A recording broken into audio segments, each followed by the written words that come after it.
Hey there, welcome to another Folkart Studio tutorial. Today we're excited to share a project from Rabine, one of our talented designers from the JULIET YouTube channel.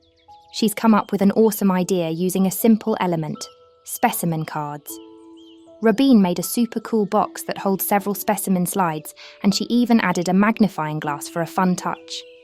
This project makes a great gift for anyone who loves unique and curious pieces, or it can be the perfect storage for your own slides or ephemera. All the supplies she used are listed in the description, but don't hesitate to get creative and swap things out with what you already have.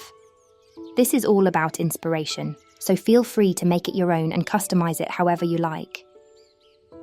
We're sure you're going to absolutely love Rabine's project. If you haven't already, we'd highly recommend subscribing to her YouTube channel. It's such a great source of inspiration. And for those of you who want to check out even more of her amazing work, we'll include a link to her shop in the description. You'll be blown away by the variety of projects she's done.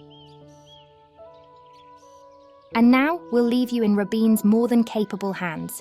If you're feeling inspired, grab your supplies and craft along with her. Don't be afraid to give it a try. Just have fun and enjoy the process.